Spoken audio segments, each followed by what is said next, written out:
Good morning, class. For now, let me tell you a story about a masterpiece that becomes the reason to continue the living of a young woman. This story is entitled The Last Leaf by O. Henry, published in 1907.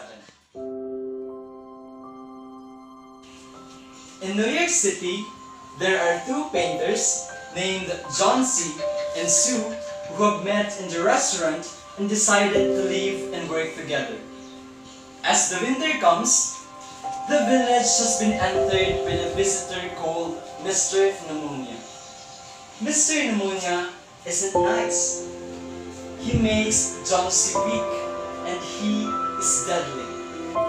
When the doctor checks on John C., the doctor asks, "Is there a man in Jones's life that is worth being troubled about?"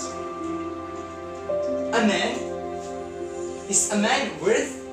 "No, doctor, there is not a man," replied by Sue directly. Day by day, John C. is always looking at the window, counting the leaves of a tree. 12, 11, 10, 9, 8, 7, 6. Oh, they are falling faster. "If the last leaf falls, then I will go too," said by John C. And when Sue saw and heard John C., she automatically closed the window and said, "No, John C., your chances of getting well is very good," said by the doctor. However, John C. disagrees, for she wanted to see the last leaf when it falls, and then she will die too. When Sue talks and asks for help to Mr. Berman, an old man who always drinks alcohol and a painter too, who is foolish to die because of a leaf on a tree? "So you want me to paint a leaf?" And then Sue replied, "John C. is sick and weak.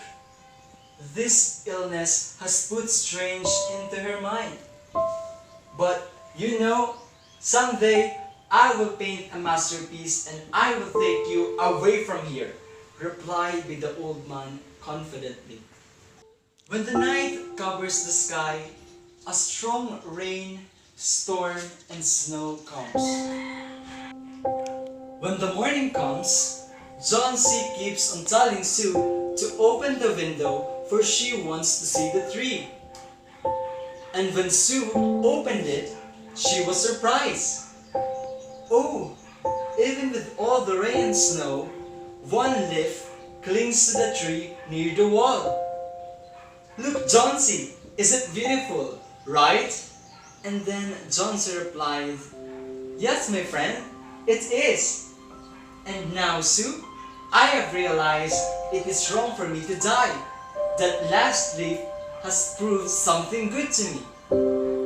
Now, please give me the mirror and I will watch you cook." When the doctor checks on John C. once again, they got positive news. John C. is looking better.